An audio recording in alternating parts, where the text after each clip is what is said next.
The cameras flashed, the crowd froze. The streets of Hell's Kitchen just went completely quiet. A single, seemingly frail figure leaning on a walking stick commanded rooms of hardened criminals with just a whisper.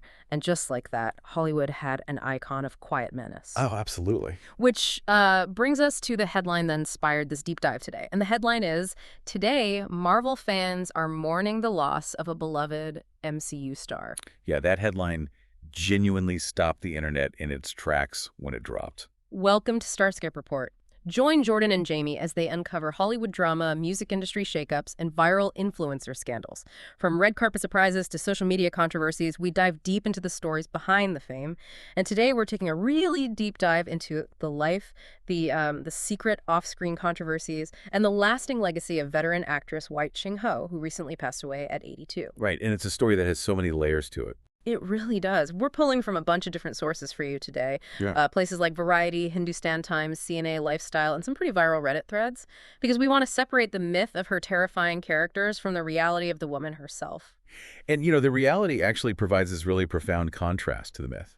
So on July 10th, 2026, Wai Ching Ho passed away from a stroke. Yeah.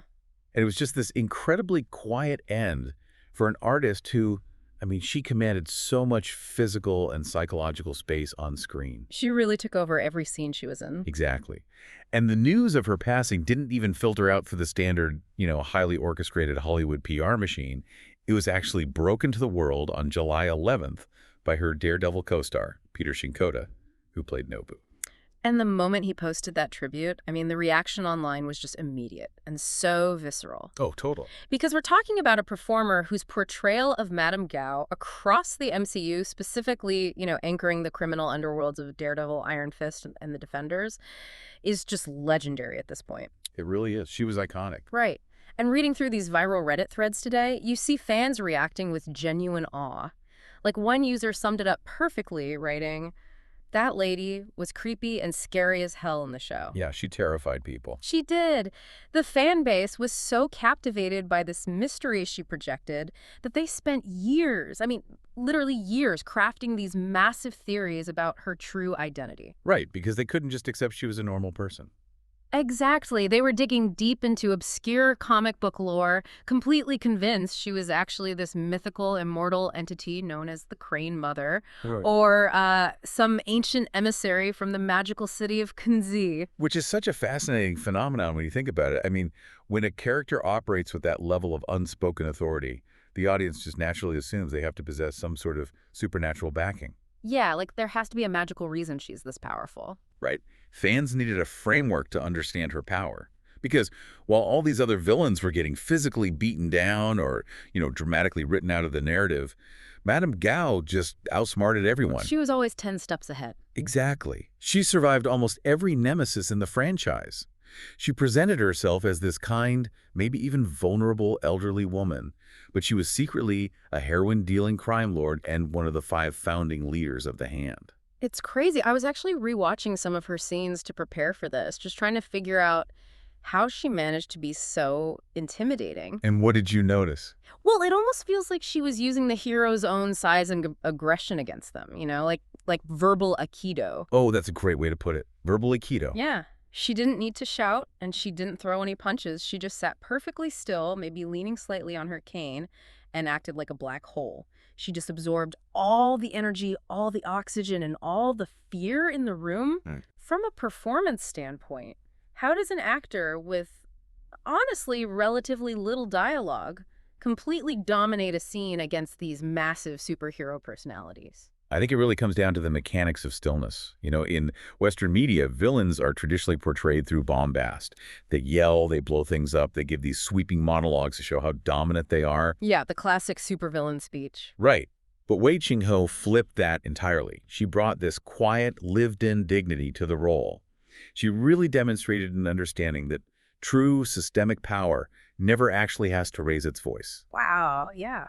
And to your point about verbal aikido, She weaponized the assumption of frailty. She used the audience's own biases, right? And the hero's biases, too. It was a trap. You look at her and think, oh, harmless older woman, and before you even realize what's happening, she's dictating the terms of your survival. Exactly. Hmm. She challenged decades of these one-dimensional stereotypes that Asian women have historically faced in Hollywood. I mean, the script could have easily just been a flat caricature, the mystical elder trope. Which we've seen a million times. Okay? Exactly. But instead, she grounded Gao in a terrifying reality. She made you believe that this woman had lived for centuries, had seen empires rise and fall, and just found these current superheroes to be a minor nuisance. Just a bug on the windshield. Right. But, while fans worshipped her on-screen power, what was happening behind closed doors at Marvel was a completely different, much darker story. And that's not even the wildest part. Oh, man. Well, if you're loving these Hollywood twists, make sure you're subscribed. We've got even crazier stories ahead. So let's get into this behind-the-scenes drama because it is intense. It really is. The reality of her time at Marvel TV reveals a deeply unsettling contrast to the respect she demanded on camera. But to truly grasp the weight of this controversy, you kind of have to understand the uphill battle that defined her whole career. Yeah, long before she ever set foot in Hell's Kitchen. Right. Because what makes her screen presence even more incredible is that she didn't spend decades being groomed by the Hollywood machine. She was born in Hong Kong in 1943, but she didn't even make her American on-screen debut until 1990. Wow. Yeah, it was in the film Cadillac Man, alongside Robin Williams. So she was almost 50 years old before she even got her foot in the door of the American film industry. Just think about the resilience required to face Hollywood's notorious ageism and the systemic barriers at that stage in life. It's unbelievable. It is. And from there, she spent decades just grinding in the trenches of the industry. She took on smaller supporting roles in films like Soap Dish, Premium Rush, The Sorcerer's Apprentice, and later Hustlers. She was always working. Always. She did the grueling episodic work of a character actor across the Law & Order franchise, Blue Bloods, Elementary. She even did voice acting for Grand Theft Auto, San Andreas. Wait, really? Sandra? Yeah. She built this immense toolkit by constantly delivering grounded performances in the margins of other people's stories. Which is exactly why the viral Reddit thread that surfaced alongside the news of her passing is just so shocking. It really shook a lot of fans. Yeah, because fans unearthed and started circulating this explosive Deadline article. And it detailed claims made by Peter Shinkoda about their time on Daredevil. Right. And according to these reports, former Marvel TV head Jeff Loeb made these blatant racially charged directives. He explicitly instructed the writers' room to stop writing storylines for the Asian characters, specifically targeting Nobu and Madame Gao. The details in the reporting are honestly highly disturbing. Yeah. And, we are just impartially conveying the allegations that are documented in these industry sources. We aren't taking sides, just reporting what's out there. Exactly. We're just looking at what the sources say. Right. So according to Shinkoda, Loeb allegedly told the writer's room, quote, "Nobody cares about Chinese people and Asian people." Wow. Yeah. And to justify this mandate, Loeb reportedly pointed to the 1998 film Blade, arguing that Wesley Snipes, quote, "killed 200 Asians each movie." I can't even wrap my head around that logic. And Loeb allegedly concluded by saying, "Nobody gives a shit, so don't write about Nobu and Gao." I mean, I'm looking at this from a purely cynical, revenue-driven perspective here. If a studio has a massive fan base, obsessing over a character, begging for her backstory on Reddit, theorizing about her origins, why kill the Golden Goose? Doesn't make any sense. It makes zero business sense to ignore your own audience just to enforce a prejudice. How does a major television studio justify sidelining one of its most compelling, fan-favorite villains based on archaic, offensive stereotypes? Didn't they look at the fan forums? It seems entirely illogical, you're right, Yeah. until you examine how risk-averse studio executives actually operate behind closed doors. Okay, what do you mean? Well, they rely heavily on what the industry calls comps, or comparable properties, and systemic bias frequently disguises itself as financial pragmatism. I see. So in this alleged scenario, an executive is using an outdated an action movie from the late 90s to justify a creative decision in the mid-2010s. The bias acts as a filter, and it prevents the decision makers from seeing the actual data right in front of them. Which was that Audiences were profoundly invested in Madame Gao. Exactly. And the consequences of those directives, I mean, they ripped right through the narrative of the show.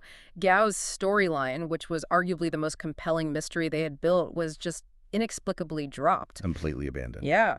The ancient ninja organization, the Hand, underwent this bizarre overhaul where it was suddenly taken over by a white woman, and the Asian ninjas just vanished from the screen. Which fans definitely noticed and complained about at the time. Oh, heavily. Furthermore, Shinkoda revealed that Wai Ching Ho wasn't even invited to the show's premieres. That is just heartbreaking. It is. You had actors with tiny momentary walk-on parts walking the red carpet, while the woman playing the overarching mastermind was actively excluded from the guest list. It is a textbook mechanism of erasure.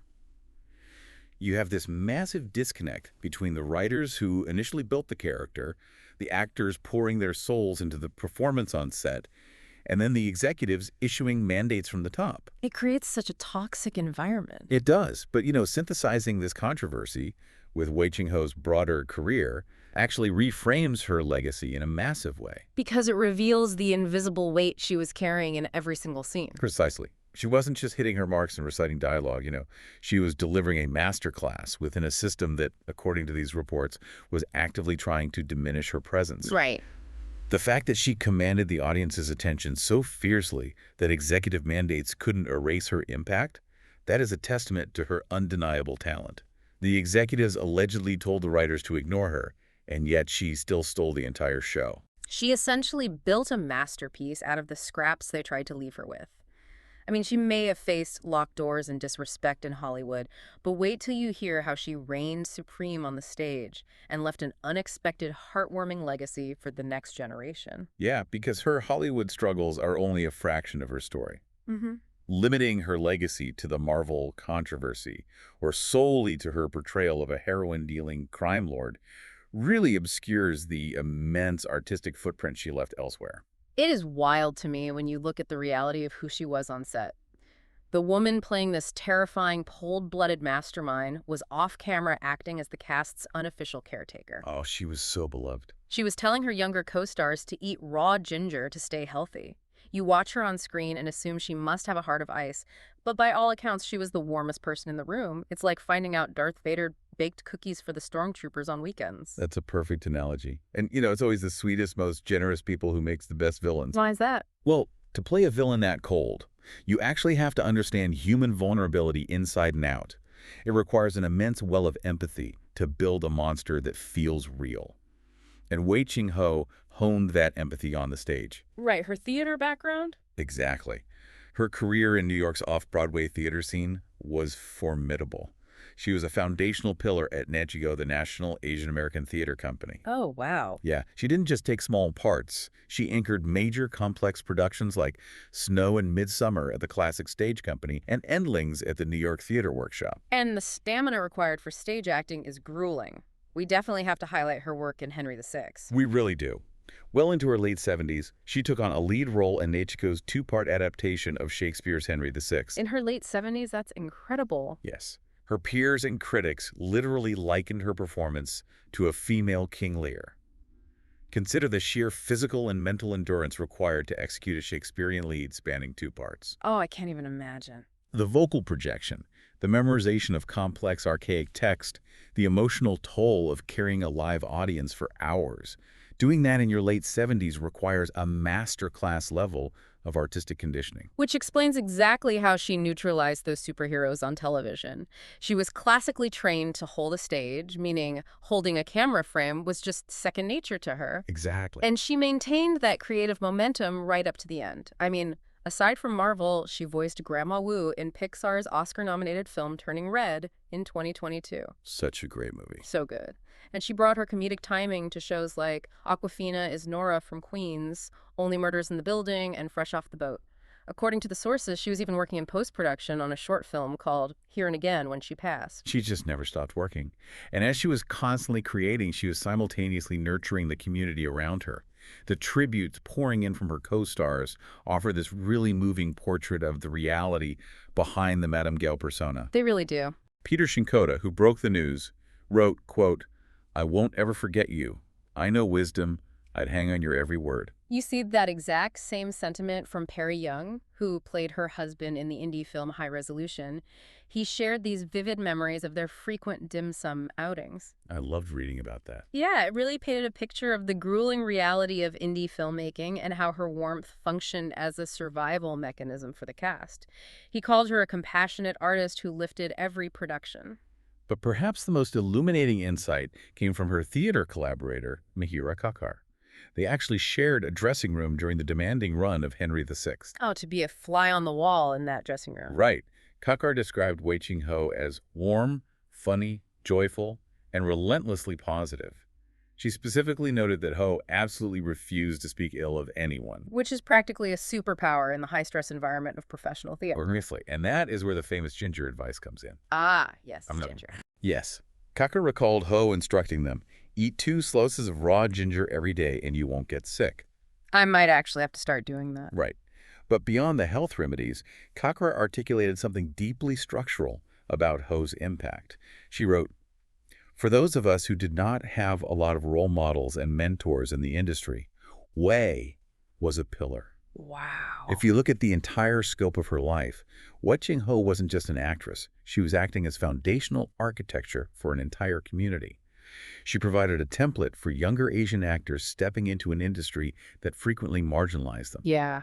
She endured the Hollywood machine and showed them how to endure systemic friction with unapologetic excellence and grace. She actively carved out space so that the generations coming up behind her wouldn't have to fight quite as hard simply to be acknowledged. Stay tuned and hit that subscribe button so you don't miss what's coming next, because we are committed to bringing you the stories of artists who forced the industry to evolve. And as we conclude our analysis of these sources, there is a final, profound implication to consider. Wai Ching Ho forged one of the most memorable, terrifying villains of the modern television era, largely by reading between the lines of scripts that were actively trying to ignore her. Yeah. It makes you wonder, who are the brilliant character actors on our screens right now, quietly building masterpieces in the margins, just waiting for the industry to finally give them the spotlight they deserve? The next time you are watching a massive blockbuster or, a sprawling television drama, look past the loud, heavily marketed hero standing in the center of the frame. Look to the edges of the room. Look for that single, quiet figure in the background anchoring the scene without raising their voice. You might just be looking at a legend. You've been listening to Starscope Report, where Jordan and Jamie uncover the stories shaping Hollywood, music, and pop culture. Thanks for tuning in, and don't forget to subscribe for more stories that keep the stars shining.